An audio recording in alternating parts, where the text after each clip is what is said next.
আমরা আজকের ভিডিওতে আলোচনা করছি পেরিপেটাস নিয়ে। পেরিপেটাস হচ্ছে অনিকোফোরা পূর্বের একটি প্রতীক প্রাণী। এই প্রাণীটি অ্যানেলিড এবং আর্থ্রোপোড উভয় বৈশিষ্ট্য ধারণ করে।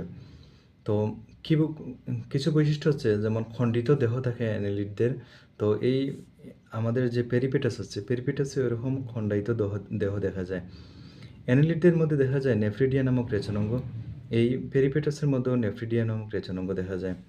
আর্থ্রোপোডদের মধ্যে দেখা যায় ট্র্যাকিয়াল সিস্টেম।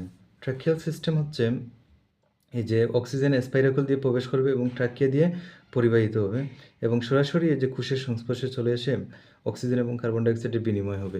এই যে পদ্ধতি যেটা আছে খুবই সিম্পল কিন্তু কার্যকর। এই পদ্ধতিটাকে বলা হচ্ছে ট্র্যাকিয়াল সিস্টেম এবং এটা এই যে আর্থ্রোপোডদের মধ্যে দেখা যায়। আর একটা বৈশিষ্ট্য হচ্ছে আর্থ্রোপোডদের ওপেন সার্কুলেটরি সিস্টেম বা মুক্ত সংবহনতন্ত্র। অর্থাৎ এই যে এদের রক্তের মধ্যে নালীর মধ্যেই এই যে তাদের রক্ত যেটা আছে হিমোলিম্ফ সেটা সীমাবদ্ধ থাকে না, বরং এই যে হিমোসিল নামক দেহগহ্বরে গিয়ে উন্মুক্ত হয়ে যায়। তো এই বৈশিষ্ট্যটা দেখা যায় পেরিপেটাসের মধ্যে। পেরিপেটাস হচ্ছে অনিকোফোরা নামক পর্বের প্রাণী। তো আমরা জানি যে ৩৩টি ফাইলাম আছে অ্যানিমেলিয়া জগতে। এই ৩৩টি ফাইলামের মধ্যে ২৪টি হচ্ছে মাইনর এবং ৯টি মেজর।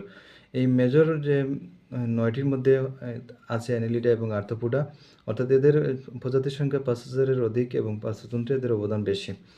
কিন্তু অনিকোফোরা যে পর্ব আছে এদের বাস্তুতন্ত্রে অবদান কম এবং ৫,০০০ সংখ্যায় অনেক কম এদের প্রজাতির সংখ্যা। তো যে ২৪টি মাইনর পর্ব বা আছে সেই মাইনর পর্বের মধ্যে অনিকোফোরা একটা পর্ব এবং সেই পর্বের একটা প্রাণী হচ্ছে পেরিপেটাস। পেরিপেটাস সম্পর্কে আমরা কিছু তথ্য জানি যে এগুলো হচ্ছে মাংসাশী, অর্থাৎ ছোট ছোট ইনভার্টিব্রেট যে পোকা আছে সেগুলো এরা খাবার হিসেবে গ্রহণ করে থাকে এবং এরা রাতে চলাচল করে এবং শিকার ধরে খায়, সেজন্য এদেরকে বলা হয় নিশাচর বা নকচার্নাল। এদের দেহ দ্বিপার্শ্বীয় প্রতিসম। মানুষ, গরু, ছাগল, হাঁস, মুরগির মতো এদের দেহ দ্বিপার্শ্বীয় প্রতিসম, বাইলেটারাল সিমেট্রিক। এদের দেহ খুব একটা লম্বা হয় না, ৫ থেকে ৭ সেন্টিমিটার লম্বা হয়, মাত্র ২ থেকে ৩ ইঞ্চি প্রায়। এবং এদের দেহে সবচেয়ে একটা বড় বৈশিষ্ট্য হচ্ছে পা। পা থাকে এবং অনেকগুলো পা থাকে যেগুলো দিয়ে খুব সুন্দর হাঁটে। ১৪ থেকে ৪৪ জোড়া পা এবং এই পাগুলো সন্ধিহীন। আমরা জানি আর্থ্রোপোডদের দেহে এদের পা যেটা থাকে সেটা হচ্ছে সন্ধিযুক্ত, এদের পা সন্ধিহীন এবং নখরযুক্ত।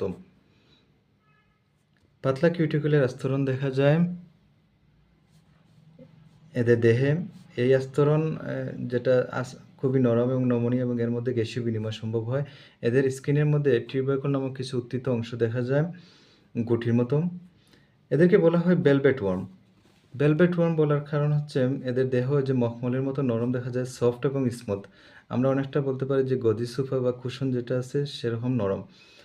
পুংওয়ার্ম এদের আকারে ছোট থাকে এবং এরা যৌনজননের মাধ্যমে প্রজনন করে থাকে। এদের দেহের একটা বড় বৈশিষ্ট্য হচ্ছে স্লাইম গ্রন্থি। স্লাইম গ্রন্থি থেকে যে মানুষ যেমন থুতু নিক্ষেপ করে এরকম এই যে থুতু বের হয়ে যেতে পারে এবং এগুলো হচ্ছে ওরাল পেপিলিন নামক ছিদ্র দিয়ে বের হয়ে যায় এবং আটালো জালকের মতো সৃষ্টি করে এবং যে প্রাণীর উপর সে নিক্ষেপ করে সাধারণত ০.৫ মিটার থেকে ১ মিটার দূরত্ব পর্যন্ত এরা নিক্ষেপ করতে পারে এবং যে প্রাণীর উপর নিক্ষেপ করে সেটা এই যে পরিবেশের সাথে আটকে যায় এবং পরবর্তীতে সেখানে এনজাইম দিয়ে সেটাকে গলিয়ে নিয়ে সে খাবার হিসেবে আহার করে থাকে। পেরিপেটাসকে বলা হচ্ছে জীবন্ত জীবাশ্ম। কারণ হচ্ছে long geological time, crore crore বছর ধরে এদের দেহে কোনো পরিবর্তন হয় নাই, ভেরি লিটল চেঞ্জ। কিন্তু এরা এই যে এদের সাথে যে অন্যান্য প্রজাতি যেগুলো আছে সেগুলো আর পৃথিবীতে নেই, বিলুপ্ত হয়ে গেছে। আবার বলা হচ্ছে একে মিসিং লিঙ্ক। কারণ হচ্ছে এদেরকে ক্যারেক্টারিস্টিক্স অফ বোথ গ্রুপ এদেরকে মধ্যে পাওয়া যায়।